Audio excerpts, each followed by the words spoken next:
Yes, people, welcome back to the COP TV. I hope you're all doing well. I'm currently in Hong Kong International Airport, about to fly back to Manchester after covering Liverpool here in Hong Kong at the football festival. Once again, shout out to the Hong Kong Tourist Board. Let me just sort my seat out.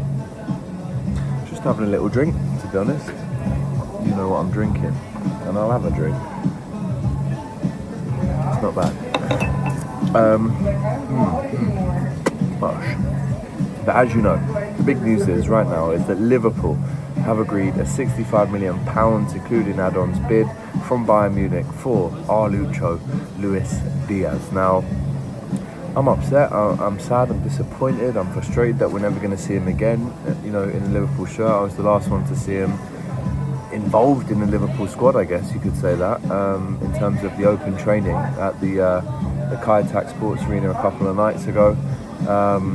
And he was really good. He was on point, he was sharp. Obviously had a little battle, a bit of a tussle with him and Mo Salah, but I did think, and I asked the Anfield Wrap this, I asked the Red Men TV this last night, is that the last involvement we see in a Liverpool shirt from Luis Diaz? And in the end it was, and in the end I'm absolutely gutted because of him leaving the club, and in another world the club offered him a new deal and he almost saw out the rest of his peak years at Liverpool, because he's still so good at what he does. He can offer so much. He's so unpredictable. Defensively, he's so good. Offensively, I hate saying that word. Attacking wise, he is just almost unstoppable on his day. He really is one of the top 10 wingers in Europe, in my opinion. Been with Liverpool now for 3 years, and I guess it came to the stage where Liverpool said, well, if we get 65 million back for him, I think we've done well. We invested, I think it was, what was it, 40 mil? I'm pretty sure it was around 40 mil when we bought him. Someone will have to correct me if I'm wrong in the comments there, but I think it was around 40 million pounds in the end that we bought for him, with him, for him, I should say. And then in the end, we almost doubled that, and sell him for 65. So business-wise, I can understand it being a positive deal for all parties. To get a player like that at that level with the experience that he's now got, Premier League winner, then you are looking at around the 65 to 70 mark, and Liverpool will be happy for that. He's 28, he probably won't be that much, he won't be worth that much when he comes to another end of a 3-year deal at 31. So they probably looked at the timeline, the ceilings, and thought actually now is the time to sell. And if Bayern Munich can stump up the right fee, and which we've heard of for many weeks, they're preparing bids and they're looking forward to bringing the player to the club. They've got a lot of interest in the player. We were just waiting for the right bid to come, and it did come in the end, and we sold him. Now, in terms of his replacement, obviously myself, Dan Clubb and Chloe Boxham from the Red Men TV last night, when we were doing our fan cams for the game, Rafael actually walked past us, behind us. So he's, I guess, by default, an option at left wing. Obviously Rio is unbelievable, and he will need time and patience, but as a 16-year-old, he is some player to come in that left-hand side position. Ekitike can play on the left-hand side as well. Cody Gakpo now starts for Liverpool in every game. That pretty much confirms that. And can we get Alexander Isak in? But in terms of an out-and-out replacement, there has been some loose links to, obviously, Rodrigo, to Vinicius, even him.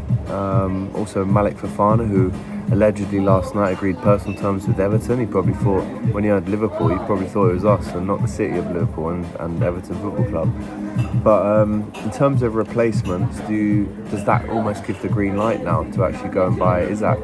You get 65 million for Diaz, and you invest that and go and buy Isak. That's what everyone, I think, is understanding the situation to be, or is what's hoping the situation will be. But listen, it's one of those transfers that you're sad to see him go. Obviously, his song is unbelievable. How many great memories do we have with Lucho Diaz? Even, that game against Crystal Palace, the first game of the 22-23 season, where we really need a goal. We're in trouble. Nunes has been sent off on his home debut, and he goes round about 4 guys and smashes it in. I remember his first goal at Anfield against Norwich in the Cup in January.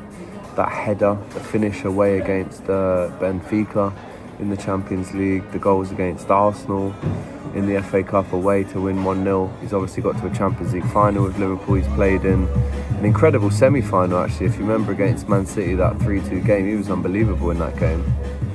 And there's just so many great memories of Luis Diaz. Yes, he probably didn't in the end replace Sadio Mane in terms of a 25 goal a season winger, but he would get you 15 to 20 every season. And last year he got 18 in all comps. Him and Gakpo were very close in that regard. And yeah, I'm gutted because the song as well. You know, we've made T-shirts at the Cop TV of Lucho, and you know, I've actually met him. I was with him. I mean, I wasn't with him last night, but he walked past me last night, and I looked at him and thought, is that the last time I see Luis Diaz? You know, in Liverpool training gear, and it was, and it really was. The thing I don't necessarily like about this move is the fact that allegedly he was keen on this move. He wanted the move away. He was determined to get out of Anfield. I mean, I saw him over the last few days. He looked so elated and happy to be around the camp. I almost didn't believe that. And then the other side of that, away from the fan aspect of we're going to miss him, we want him to stay so good. The other side is, well, you've got to get what you earn. And I think for a player like him and his agent will have had a big chat. There were rumours he was on 55k a week, rumours that he was on 140k a week. But in the end, him and his agent have probably gone, look, we've pretty much done it all at Liverpool, let's go and face a new challenge in Bayern Munich. The only thing I would say to him is obviously the last person that left by Liverpool to go to Bayern Munich, Sadio Mane, it really didn't work well for him there, and he was shipped to the Saudi Premier League within a year of that said move. So at the end of the day, it's a sad one. We don't want to see our best players leave, but we've got a fair fee in for him, I believe. And knowing how Liverpool are moving this season, you'd have to say, well, they're going to go and spend that. And what are they going to spend that on? So let us know in the chat what you think that £65 million should go towards. Is it an Alexander Isak? Is it an out-and-out replacement for the left wing position? But Luis Diaz, I think in the end he scores maybe 40, 45 goals to Liverpool. Won a FA Cup, a Carabao Cup, 2 Carabao Cups and a Premier League. So in 3 years he's won 4 trophies, and in another world he wins another Premier League, he got to the final of a Champions League. We could be talking about one of the true great wingers for Liverpool. So where does he rank in terms of wingers that have played for Liverpool now as he goes to Bayern Munich? Is he a Liverpool legend? I'd have him down as a strong cult hero. And I'm just gutted, to be honest, that I'm not going to see him running up and down that left wing like an absolute blue-ass fly, defending and attacking. As I said at the start of the video, offered you so much, and going forward, how predictable was he? Not very. You couldn't really understand what he was going to do. The body positions that he took up, the little drag backs, the flicks, the flares, the tricks. He was a special player for Liverpool, and I'm definitely going to miss him. So it's a good deal for all parties. I have to say that after we've done the whole I don't want him to go, please stay thing, it's a very good deal for all parties. He leaves to go to Bayern Munich in hoping of winning another league with them, winning a Champions League. But as he leaves Liverpool, he's definitely, in my opinion, a very strong cult hero favourite. Colombia's finest export that we've had at Liverpool. And I wish him all the best at Bayern Munich for him and his family, and obviously he's going to be looked after monetarily wise and probably get more than he's on at Liverpool. So big him up, man. I have to say, big him up. Luis Diaz, one of my favourites in recent years at Liverpool, but we get a good feed. Now let's go and get Isak, and then we can definitely have a cheers to that. Let's do a live Guinness tasting test at Hong Kong International Airport. It's not bad at all. It's not bad at all. Anyway, guys, let me know what you think about Luis Diaz in the comments, and I'll see you when I'm back in the UK, which I'm absolutely dreading because I'd rather be out here or in Japan. But I hope you've enjoyed the content that we've been putting out on the Cop TV, and I'll see you when I'm back. Take care.